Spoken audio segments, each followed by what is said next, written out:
Long before the dawn of humankind, creation was dominated by one species, the jinn. And just like the fire they were created from, they had a tendency to grow and destroy. They were sent countless prophets, thousands upon thousands, each of them slaughtered. However, there was one amongst them who listened, one amongst them who worshipped Allah, Azazeel. Allah gave him many favors in return for his piety, letting him be in the company of the angels and even taking their form. Eventually Allah decided that the era of jinn had come to an end.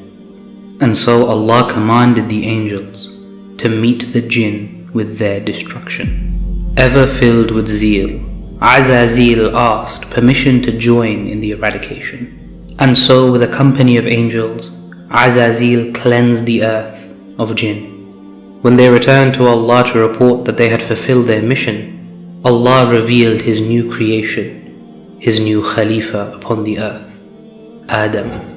Azazeel's heart burned, for deep inside he thought, for all his worship, for all his hard work, for eradicating his own people, that he would be given dominion over the earth. And so as the body of Adam, made of clay, was left to harden and set, Azazeel came to inspect it. With his fiery body he passed through it with ease, and thought to himself, "What's so special about you? You're just hollow, and if I can pass through you, I can control you." When the time would come, Allah would breathe a soul into the body of Adam, bringing him to life. And thus Allah did order all of the angels to prostrate to Adam, but Azazeel refused. "Why should I, a being made of pure fire, submit myself to this creature of blackened mud?" With a single statement, Azazeel sealed his fate. He had disobeyed a direct command from Allah, and so for his disobedience, Allah cursed him for the rest of time. And so Azazeel, the avid worshipper who reached the rank of the angels, became Iblis, the accursed one. And now, doomed to his fate, Iblis swore to become the greatest enemy not only to Adam, but to every one of his descendants, including us. When Allah breathed the soul into Adam, the first thing it passed was his nose, and thus he sneezed. Instinctually he said, "Alhamdulillah," and thus Allah responded to him, "Yarhamuka Rabbuk." Allah then told Adam to greet the angels with Assalamu alaikum, and so Adam did so, and the angels replied to him, "Wa alaykum salam wa rahmatullah." Allah then decided to demonstrate to the angels, who had questioned as to why Allah was creating Adam, the knowledge behind his doing so. And so Allah taught Adam the names of everything. Allah then asked the angels if they knew the names, and they said they only knew what Allah allowed them to know. And then Allah asked Adam, and he named all of them with ease. Then from the back of Adam, Allah produced every human to ever live, and He asked them to testify that verily He was their Lord. And all of us did say, "Verily you are our Lord." Adam was then allowed to roam the gardens of paradise, with only one condition. He was never to eat from the forbidden tree. And so Adam enjoyed paradise for as long as he wanted, but he soon became lonely. In his loneliness, Adam fell asleep, and while he slept, Allah took from him a rib and created our mother Hawa. When he woke up and found her with him, he said, "Why has Allah created you?" And she said, "So you may accompany me." However, while they enjoyed their time in paradise, Iblis plotted against them, and when he caught Hawa alone, he came to her and said, "You should eat from that tree. Don't you know? Allah only told you not to eat from it, because if you eat its fruit, you will become immortal. And Hawa, not knowing any better, assumed him to be telling the truth. And so she took the fruit and went to her husband Adam, and together they ate. The moment they ate the fruit, the light which Allah had caused to cover their private parts was removed. And in his embarrassment, Adam began to run and hide himself with leaves. However, Allah would say, "O Adam, is it me you are running from?" And Adam would say, "O Allah, rather I was running because of my own embarrassment." Allah then said, "Didn't I warn you not to eat from that tree? Didn't I tell you that Iblis is an enemy to you?" And thus Adam responded, "O Allah, we wronged ourselves, and if you do not forgive us, then we will be amongst the losers." And thus Allah Ar-Rahman Ar-Rahim forgave Adam, but the consequences of his actions were still to be faced, and he was expelled from Jannah along with his wife Hawa. However, Allah promised him that he would always be there for Adam and his children, that they need only call upon Allah and he will surely listen. Having been expelled from paradise and sent to earth, Adam began to make a life for himself with his wife Hawa. Together they would have many children, each of them born a pair of twins, one male and one female. And when the time came for marriage, Allah revealed to them that they could not marry their twin, but had to marry another. Two of the sons of Adam were in opposite positions. Qabil, the older son, was not very good looking. However, his twin sister was very beautiful, whereas Habil, the younger son, was extremely good looking. However, his twin sister, not so much. As their father, Adam alayhi salam, then arranged that Qabil would marry the twin sister of Habil, and Habil would marry the twin sister of Qabil. However, Qabil protested. He did not want to marry the sister of Habil when she was clearly the less beautiful of the two sisters. To solve the issue, Adam alayhi salam told them both to make an offering to Allah, and whichever was accepted would be on the truth. And so the two of them took their sacrifices to the top of a mountain, and whichever was struck by lightning was the one Allah accepted. Habil, being a shepherd, brought the best of his flock, the healthiest and biggest of his sheep. However, Qabil, being a farmer, only brought the worst of his crops. Allah accepted the offering of Habil. Jealousy and anger began to burn away in the heart of Qabil. Rather than taking accountability for his own fault, Qabil lashed out and threatened to kill his brother. Habil simply replied, "Allah accepts the offering of those who are conscious of Him. My brother, if you extend your hand to kill me, I will not fight you back." And thus Shaitan inspired in Qabil the ability to kill. He picked up a large stone and struck it against the head of his brother, dropping him dead. Immediately after doing what he'd done, Qabil sat down in shock, and Iblis came in his ear and began to whisper, "What have you done? How could you kill your own brother? Murderer!" And so Habil sat there until Allah caused two crows to land next to him, one of them burying the other. And thus Qabil thought to himself, couldn't I at least be like these birds? And so he buried the body of Habil, unable to live with his family, fearing that they would find out the heinous act he had committed. Qabil left. After Habil had been murdered, Adam alayhi salam was left heartbroken. However, Allah gifted him with another son, a pious and righteous son and a prophet, Sheeth.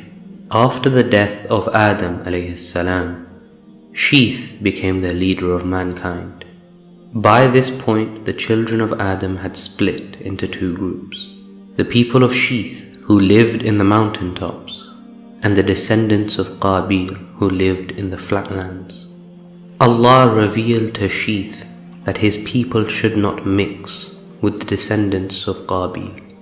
However, Shaitan would not stop his plotting.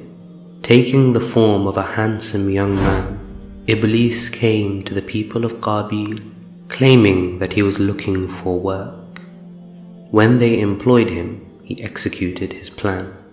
He designed a pipe with various holes in it, so that when he blew into it, it created a noise. He created the first instrument and began to play music.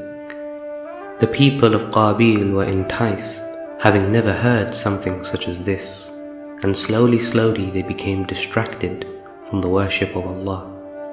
Then Iblis executed the next step of his plan. Going to the youngsters of Sheeth, he began to ask them, "Why is it that Allah has told you not to mix with the people of Qabil? I mean, after all, they're your cousins, aren't they?" Thus he created doubt in the minds of the youngsters. And when they asked Sheeth alayhi salam, and he told them about the heinous crime that Qabil had committed, the youngsters were not satisfied. While Prophet Sheeth was unaware, they descended the mountain and entered into the territory of the children of Qabil. There they heard music for the first time and also saw beautiful young women. Shaitan then inspired in the women that they should beautify themselves for these attractive young men, and thus began the practice of tabarruj. Bit by bit, these young men would go back to their friends atop the mountain and say, "What the people of Qabil are doing is so much more advanced than us. We've seen their festival with wondrous music and beautiful women." Enticed, they would all slowly descend the mountain. And as they enjoyed the festivities and the young men and women mixed, Shaitan inspired the greatest evil yet: zina. As the time of Sheeth passed, the corruption of the people of Qabil continued to grow. Soon the world became rife with sin, and thus after the time of Sheeth, Allah sent another prophet, Idris alayhi salam. Idris was the first to do many things, from writing to stargazing, and he was also the first to declare war. Unlike Adam and Sheeth before him, Idris decided that the time for preaching had come to an end, and it was now time for action. Idris amassed an army of foot soldiers and horsemen to take a stand against the corruption of the people of Qabil. And thus, with the help of Allah, Idris was victorious over the corruption and brought people back to obeying Allah. As a reward for all of his work, Allah gave Idris a blessing. For so long as he lived, he would receive the good deeds of everyone on earth. However, Idris then became worried, wondering how much more life he had left on earth. And thus, with the help of Jibreel, Idris ascended into the heavens, past the first, the second, the third, and into the fourth. But there he was stopped. A strange angel stood to the side, staring at Jibreel. Jibreel recognized him and asked him, "For what purpose are you here?" I was given a command by Allah to take the soul of Idris. This was the angel of death. He then continued, "Allah told me to take his soul here, and I cannot understand how I should do that when Idris is on earth." Jibreel's eyes widened, and he simply said, "Subhanallah, here is Idris upon my back." And thus, as Allah ordained, Idris was elevated to a high position, and there he passed away in the fourth heaven. Generations after Idris had passed, 5 pious men appeared: Wad, Su'a', Yaghuth, Ya'uq, and Nasr. These men were beloved for their righteousness and piety. However, when they inevitably passed away, Iblis made his move. He came to the people and said, "Shouldn't you remember these great men?" And so the people did, making statues to remember the piety of these men.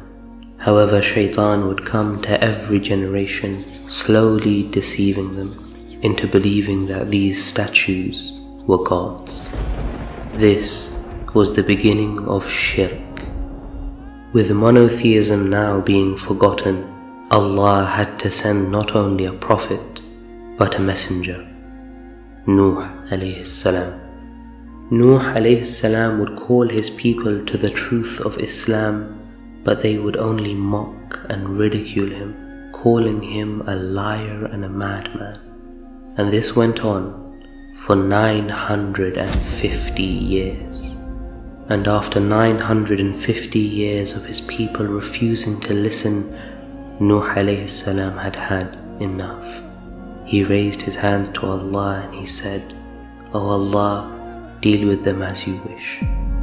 And so Allah closed the door of Iman on these people and opened the floodgates of His punishment. Allah now ordered Nuh to ignore the people and to begin constructing a massive ark. The people continued to ridicule him as he constructed the ark and took upon it 2 of every animal. And when all those who were meant to be saved were on board, Nuh alayhi salam looked at his people and closed the doors. The people continued to laugh and mock until the heavens and the earth split open. Rain fell from the sky like it had never fell before.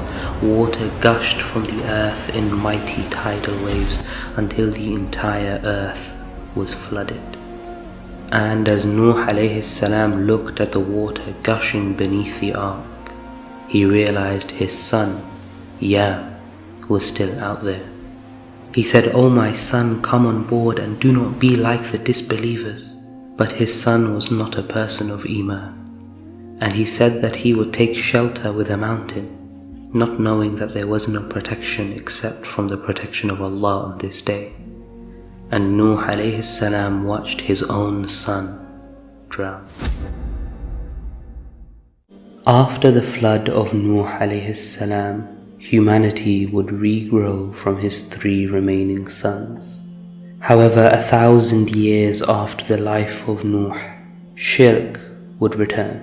The first to return to idol worship were a tribe known as Aad, a tribe of powerful people, huge in stature, incredible in intellect, and unbelievably skilled. With their power they would construct lofty pillars and carve their homes into the mountains themselves. With all their power, they thought themselves invincible. And so Allah sent them a prophet, Hud alayhi salam. Prophet Hud alayhi salam would remind them that Allah is more powerful than them and that they should worship Allah, not these idols.